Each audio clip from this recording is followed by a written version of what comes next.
So now students, now we have seen the rough structure of this, but this structure actually do not come out of blue, right? So we have to do certain reactions which will prove this structure. Okay, so I have drawn the structure first to give you like basic understanding.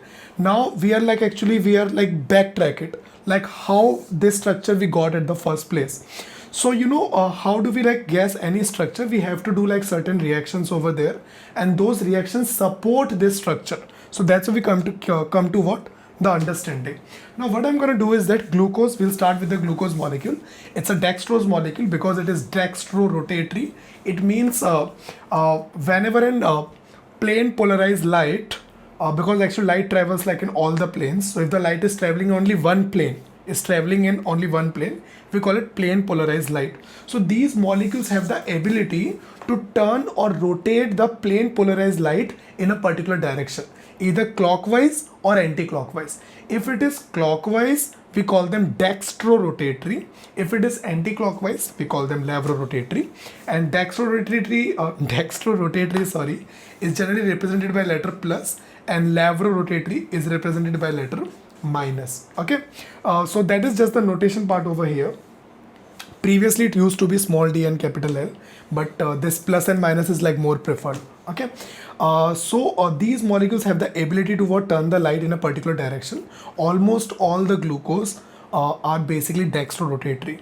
But before like going too much into the isomerism wala section, first we'll just justify the structure, how we get it. So it's a dextrose, it's a polyhydroxy compound. It is dextrorotatory in nature. And now to support this structure, I will just start with the first reaction. So their molecular formula is C6H12O6. All right. Now what we're gonna do is that if we react this molecule or heat this molecule in the presence of hydrogen iodide, we get basically hexane out of it, right? We get C6H14. So basically this is one of the supporting reaction which basically indicates that this molecule is a long chain molecule, right? It is not cyclic in nature. In next section you will know that there are certain reactions which actually proves otherwise, but for this particular reaction it supports the long chain structure of the glucose molecule. So instead of C6H12O6, I'll try to write down this structure like this. It is of course CHO group. Then we have carbon, OH and H, carbon, OH and H. This happening like 4 times, the same structure. Just the orientation is little different of OH and H. Otherwise the same structure is repeating 4 times. So I can write this structure as what? CH, right? Or OH 4 times, right? 1, 2, 3, 4. And then we can write what? CH2OH over here. If you react this molecule with HI, we are getting what? A long chain structure of hexane. That is CH3, CH2, CH2, CH2, 1, 2, 3, 4, CH2 and CH3. So this structure is basically what supporting that it is a long chain structure. Now next step what we're gonna do is that this molecule we're gonna react it with CHO. So I'll write it like in this form. Rather than this form, I'll be writing it in this form. Just to confirm that it is a glucose molecule, because this might confuse you that it might be a fructose structure also, because they have the exactly same molecular formula. But the main differences is of CHO group. So instead of writing it like this, I'll prefer to write this structure over here just to avoid the confusion, right? Okay, so CHO, we have CHOH 4 times and CH2OH. Now this molecule will react with what? The hydroxylamine. What is hydroxylamine? It is NH2OH molecule. This hydroxylamine is a typical reaction of carbonyl groups. So any carbonyl group give the positive reaction towards NH2OH. So in short, what happened over here is this CH structure become CH and NH OH NH2Z, right? Sorry, my bad. This structure I'll just write the structural form of it. CHO is CHO, right? And this structure is repeating. CHOH 4 times with CH2OH. If I react it with hydroxyl amine, that is NH2OH, the product is known as what? The oximes. So what are oximes over here? Now the things which I'm gonna do, that is actually not the what do you call, the actual mechanism, but it's like a shortcut trick. How you can remember is that this H2 goes with O, become H2O. This is not actually how it happens. This is just a shortcut trick to remember. This H2 and O will go together, and this double bond will get attached to nitrogen. It makes sense also, because this H2 was attached to nitrogen, so now it has like 2 vacancies. This double bond oxygen has left, so this also has like double vacancy. Now this double vacancy and this double vacancy get mutually attached, right? This is just a trick to remember. Actually this is now how the actual mechanism work, but for the trick's sake, this become NOH, and right, 1 2 3, and this H will remain intact, right, like this, and we'll get CHOH 4 times CH2OH. Now this category of compounds are known as oximes. Okay, so this is one of the typical reactions of the carbonyl group. So we haven't proved that this is an aldehyde group. We have just proved that right now there is a carbonyl group. That carbonyl group can be an aldehyde, can be an ketone, but like one step at a time. So this just first proves that it is showing positive reactions for this oximes. So there has to be a carbonyl group present. Okay, there is another reaction to prove the presence of carbonyl group. That is the reaction of this compound. I turn it around.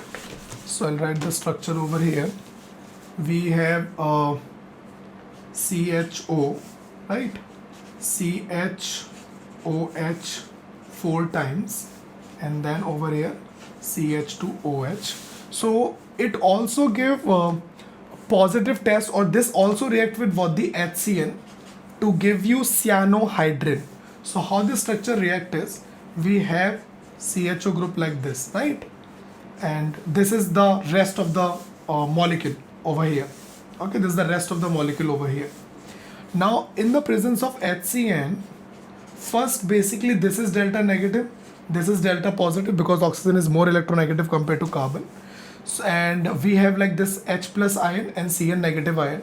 So this will be a nucleophile. It will attack the positive center. So this is like a nucleophile, will attack this carbon, and the structure, intermediate structure will become like this. HC, this cyanide will attack over there, and we have oxygen over here, right? And this will get the negative charge because the transfer of electron will happen over here, right? And rest of the structure is like same over here. I'll write it over here. CHOH 4 times CH2OH. This is 4 times CH2OH.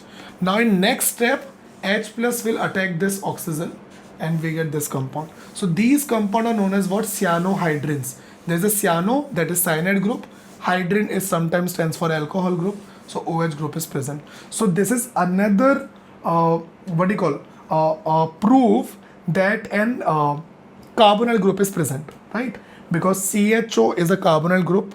Now to confirm that this carbonyl group is an aldehyde, we're gonna react this molecule with bromine water, Br2, in the presence of water, and this molecule will convert into COOH.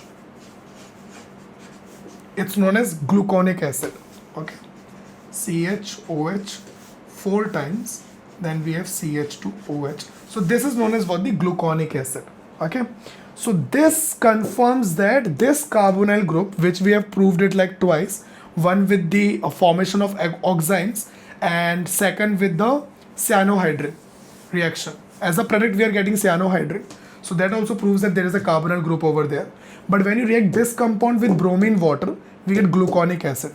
This proves that this carbonyl group is basically a aldehyde. Now next what we're going to do is that we have to prove that there are OH group are also present over there, right? It is a polyhydroxy compound of aldehyde group. So what we'll do for that is, we have of course CHO over here, CHOH 4 times, and this is CH2OH. Now for that, we will be reacting this molecule with acetic anhydride. What are acetic anhydride? So basically, it is CH3, C double bond O, O, C double bond O, and this is CH3. Okay, this bond is always through carbon. I'm writing CH3 like this. It doesn't mean that the bond is via hydrogen. It has to be through carbon for the tetravalency. That's a very basic rule. Okay, now this particular compound, when you react them with any OH group, so what they do basically over here is, this compound gets split like this. One, we get CH3COOH, that is acetic acid, and this O get attached over here, right? So that is how they react with what? The alcohol group, acetate group. Now we have what? This we have OH over here and 4 OH over here. So for one molecule of glucose, we are supposed to use 5 molecules of acetic anhydride. That thing is proving that there are 5 OH group. Okay, so this compound will become like this. CHO will remain intact. This CH, this H we have lost. This oxygen is left. This oxygen get attached to this part. So C double bond O, CH3. It is happening 4 times. 4 times over here. Same story go over here. CH2O. This H goes and becomes CH3COOH, and we get C double bond O, CH3 over here, right? So one part becomes CH3COH and one part become like this. So for one molecule of glucose, 5 molecule of acetates are getting consumed. It means 5 OH groups are present over there. Okay, so far so good. So till now we have proved, yes, there is an open chain structure with the HI reaction, heating with HI. Then we have proved that there is and the carbonyl group. For that we have reacted with the oximes as well as the cyanohydrin test over here. Then we have proved that this aldehyde group is basically, this carbonyl group is nothing but an aldehyde group, that we have done it with the bromine water. This convert into gluconic acid. This is gluconic acid. Okay, this is gluconic acid. Of course, it's a common name, not the IUPAC name. And okay, so we have proved that we have a CHO group over here with this reaction. Now for the 5 OH group, for one molecule of glucose, we are using 5 moles of acetate. It means 5 OH groups are present over there. Okay, so that is it. And one more thing we can do over here. Okay, to prove that this OH is in free state, what we can do is that, I'll write this compound again. CHO, CHOH 4 times, CH2OH. If we do the oxidation of this compound in the presence of nitric acid, it convert into COOH, CHOH 4 times remain intact, and the last carbon become COOH. This is known as what? The saccharic acid. Okay, so either you can react this compound or gluconic acid. This is our gluconic acid. Gluconic acid with, in the presence of nitric acid, become this. So that proves that OH group is free over there. Okay, so that's how we come to know about this structure of glucose. So we have proved it is like in long chain. We have proved it is like in long, it's like an open chain structure. Then we have proved that there are 5 OH group. We have proved there is a carbonyl group. Then further we have reacted it and proved that that carbonyl group is nothing but what? The aldehyde group. Then that is it. So that's how we get this structure, right? Now we'll go like further more detail into this structure about the plus minus as well as what is glyceraldehyde molecule has to do with this molecule.